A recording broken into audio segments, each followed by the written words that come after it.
ఆసన వస్తుంది, నాకేదో కాలుతున్న ఆసన వస్తుంది, అంత కమ్మురు కమ్మురు ఆసన వస్తుంది. ఓ పరా బెంచ్ కింద చూడు, ప్లాస్టిక్ కాగితం కింద ఏమైనా అంటుకున్నదేమో, మంచిగా చూడు. అయినా మీదికెళ్ళి చల్లగా ఫ్యాన్ గాలి వస్తా అంటే మంటలు ఎట్లా వస్తాయి అబ్బా, ఎట్లా వస్తాయి? అరే పెద్ద బిల్డింగు ఎట్లా తలగబడుతున్నదో చూడుండ్రి. హైదరాబాద్ బేగంపేటలా ఈ బిల్డింగ్ కగ్గి అంటుకున్నది, చిన్నగా అంటుకోలేదు కదా మంటలు. ఇక వరంగల్ కలెక్టర్ బంగ్లా పక్క పొంటి పొద్దుగానే తలగబడ్డది ఈ కారు.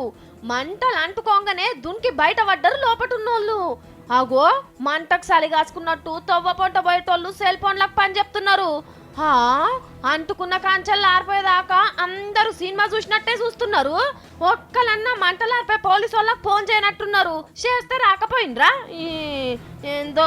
ఇక కరీంనగర్ జిల్లాలో కూడా గిట్లనే జరిగింది. డ్రైవింగ్ నేర్పే కార్లా ఒట్టిగానే మంటలు అంటుకున్నాయట.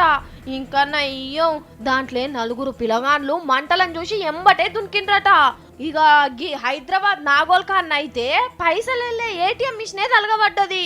లెక్కకైతే ఎండాకాలం అగరుకు మంటలు అంటుకుంటాయి, కానీ గీ చలికాలంలో కార్లు బంగ్లాలు తలగబడుడేందో ఎవ్వరికి అర్థం కాని ముచ్చట.